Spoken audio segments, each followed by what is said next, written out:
UFO, electromagnetic vehicles by the Germans, and not just the Germans, but also what was in the past. I want to show you photos so you can just acknowledge the information and the real news and not the fake news, and so you can research more.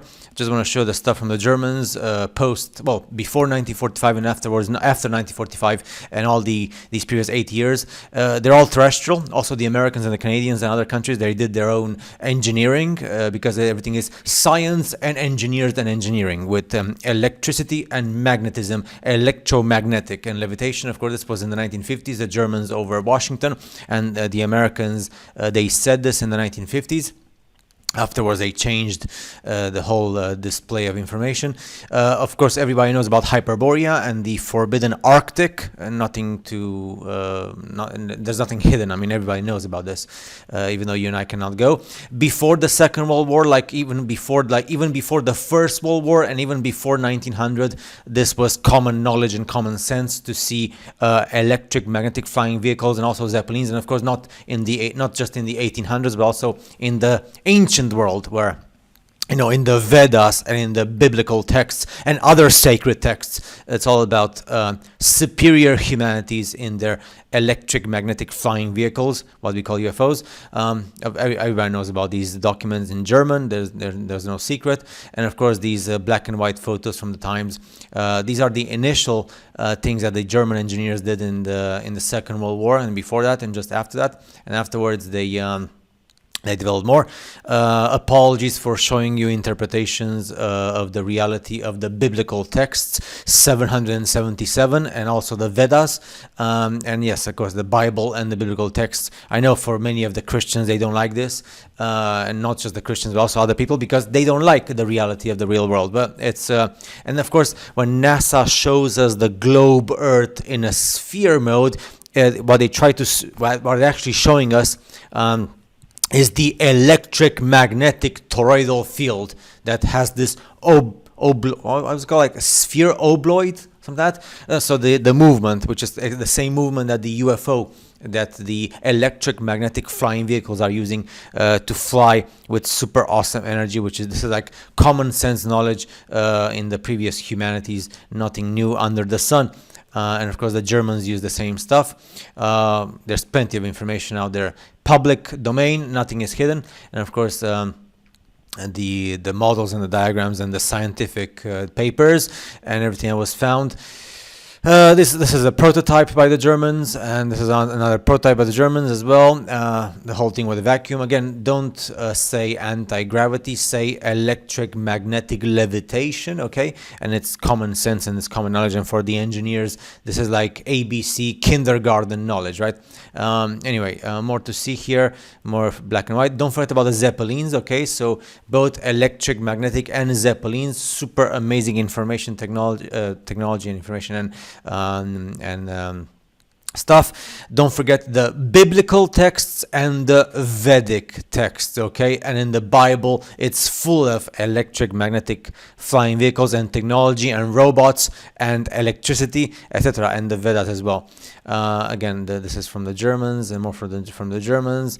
This is so you can understand the initial prototypes by the Germans, and then you can understand the evolution and the comparison to the height of a normal human being. So the stuff that they did afterwards with advancing technology and engineering, bigger and more powerful and more super amazing, awesome. And not just the Germans that did, but also the Americans and also other countries and the Russians. But I think the Germans are the only ones that actually have the knowledge to display full power electric magnetic, but I'm not sure about that either. So yeah, and this is like the first models with your typical machine gun and more of it. Don't forget the Zeppelins, okay? So common knowledge Zeppelins in the old world, and with the old world buildings and super electricity, electromagnetic. Don't ask me about the previous human species, because I am just trying to figure this out myself. Don't forget about the German submarines and the German U-boats. All the information is in German and English, more in German than English. And yeah, don't forget about the ancient world, the biblical text 777, and the Vedas, and also other texts from other cultures in other languages all the time regarding the flying saucers and the ships, the flying ships. Now, don't forget Admiral Richard Byrd and his statements, which are so misinterpreted to create fake news. Don't forget about the ships that went to Antarctica, and Antarctica's vibes of cosmos, the moon map. The engineers in the submarines, Admiral Richard Byrd. Now, this map here from the time, don't forget the real map of the world is Vibes of Cosmos, but Vibes of Cosmos actually says, so what they're showing us here is the partial map of the world, just as Vibes of Cosmos shows us from the moon. From South America, you have the real land of fire, a bunch of islands and continents there. So this is the part of Antarctica that they show us. There's many other Antarcticas, and that's just common knowledge and nothing new under the sun. So you know this because you're smart. Now, in the mountain ranges in these lands close to South America, which are forbidden for you and me because of the Antarctica Treaty. And again, don't forget about the ancient old world, nothing new under the sun, everything is written. Don't forget about the old world, electricity, everything electric, buildings electric. That stuff there in the background is not a church, is not a cathedral, it's not for the purpose of you praying for your sins, but it's electric power. And we all love electricity because we love electricity. We are just so. And of course, you go to a different humanity, which is primitive, like they did in the past, and the humanity was like just with their chickens and pigs and the fire, and that's it. And then you have these electromagnetic flying vehicles, and of course, people would say God and stuff.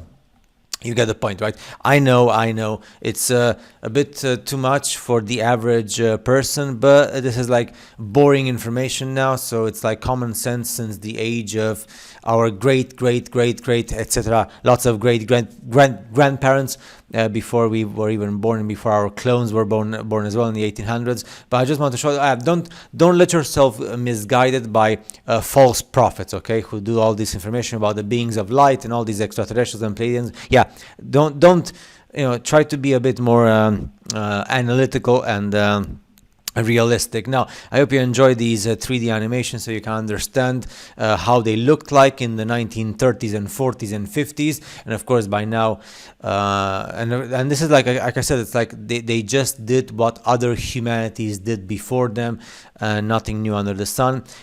These first designs by Americans and Canadians in the 1950s, which were actually afterwards they said, oh, they're not suitable for flight. And these were like actually with chemical combustion, okay? And then the project was said to be eradicated, but then of course they did their own projects in secret. Now, this was in the 1950s. Everybody knows about this. It's common sense, common knowledge. Nothing is hidden. Everything is public. And of course, the Americans actually said it in the 1950s that what these things were. And then afterwards, they changed the whole information to hide certain things. Now, we live in a world where the Antarctica Treaty is still enforced until 2045, I guess. And of course, don't ask me about the superior humanities because I'm just like you. I'm a Mr. Nobody in my corner who tries to understand the reality of the real world. See you in the next video.